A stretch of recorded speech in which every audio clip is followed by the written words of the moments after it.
Assalamualaikum warahmatullahi wabarakatuh. Salam sejahtera buat kita semua. Alhamdulillahirrahmanirrahim. Wassalatu wassalamu asrafil anbiya wal mursalin wa ala alihi wa sahbihi ajma'in. Asyhadu an la ilaha illallah wahdahu la syarikalah wa asyhadu anna Muhammadan abduhu wa rasuluhu la nabiyya ba'da. Baik, Bapak Ibu guru PJOK yang saya hormati, terkait dengan pembelajaran PJOK, di mana kita tahu berbagai aspek menjadi problem atau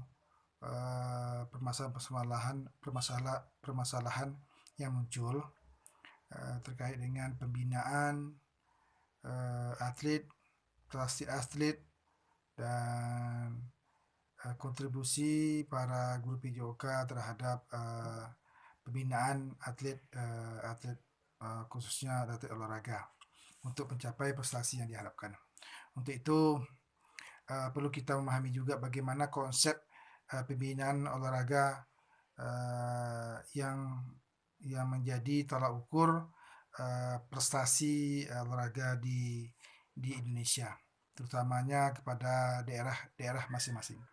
Untuk itu kita bisa lihat bagaimana olahraga itu bisa diartikan sangat luas, sehingga bukan sekedar kegiatan jasmani pada waktu senggang, pada waktu luang, namun pada prinsipnya adalah bagaimana bentuk pembinaan kebugaran jasmani itu sendiri. Namun ada hal yang lebih prinsip adalah bagaimana pembinaan olahraga itu bisa menjadi suatu perlombaan atau pertandingan yang memperagakan dan mendapatkan prestasi yang begitu optimal.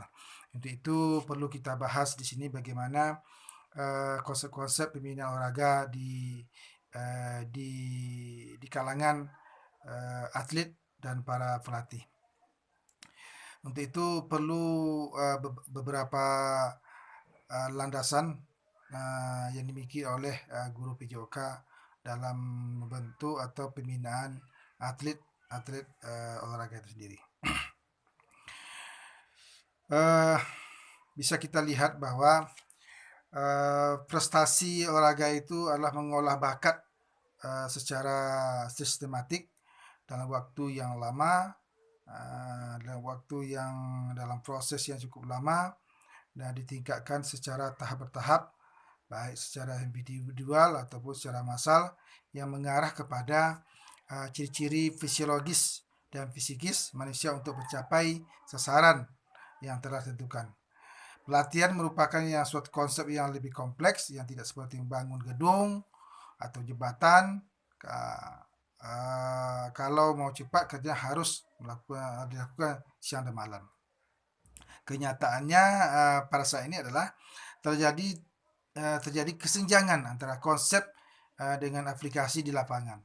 Banyak cabang olahraga Indonesia telah mengkhususkan satu cabang olahraga saja pada anak dengan dalih-dalih pembinaan dini, pembinaan usia dini, penanaman olahraga sedini mungkin. Kalimat seperti ini seringkali terucap di masyarakat.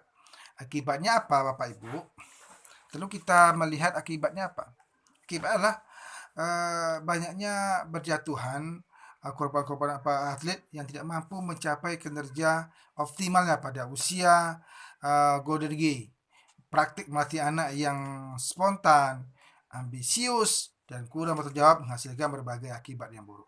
Inilah konsep-konsep yang salah yang sebenarnya yang terjadi di Indonesia. Jadi alangkah baiknya memang konsep pembinaan ini adalah yang continue, yang betul-betul menerapkan prinsip-prinsip latihan yang baik. Terus kita melihat juga bahwasannya konsep latihan fisik berorientasi pada biologis. Konsep olahraga yang berasal pada pemahaman pelatihan fisik biologis berakar pada sistem gimnastik atau senam. Ini menurut Swedia. Konsep pendidikan melalui gerak atau pedagogistik. Jika dalam model pertama orientasi pada adaptasi biologis, dalam model kedua ini orientasi pada fungsi eksplorasi, dan kombinasi dari gerak. Fungsi eksploratif ini merujuk ke kenyataan bahwa anak khususnya dan menguasai khususnya kontak dengan dunianya dan memperoperasi serta memperluas dunia mereka melalui gerak-gerak atau gerak menggerakkan dirinya dan memanipulasi lingkungannya. Fungsi komunikasi merujuk kepada kenyataan bahwa manusia dapat berkomunikasi dan belajar peranan sosial melalui gerak yang bermain. Bapak Ibu yang hormati, terkait dengan pembinaan atlet Indonesia, tentu kita memakai pola-pola yang baik, pola-pola yang sistematis sehingga atlet tersebut tentu meraih prestasi yang kita harapkan. Jadi menciptakan program kerja, menciptakan sarana prasarana bukanlah instan.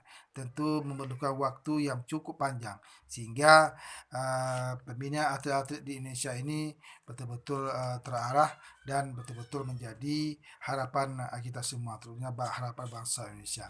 Untuk itu perlu kerjasama stakeholder sehingga pembentukan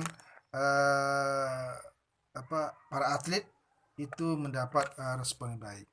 Semua aspek kita lihat, baik itu sarana prasarananya, finansialnya, dan program latihannya, para atlet dia terpenuhi, para pelatih yang menjadi leader untuk para atlet tentu perlu mendapat perhatian khusus untuk itu semua. Untuk itu perlu konsep bina olahraga ini betul-betul dari lahir dia sehingga menjiwai suatu proses pembinaan atlet itu sendiri. Barangkali ini yang bisa kami sampaikan. Mohon maaf atas segala kurangan. Wassalamualaikum warahmatullahi wabarakatuh.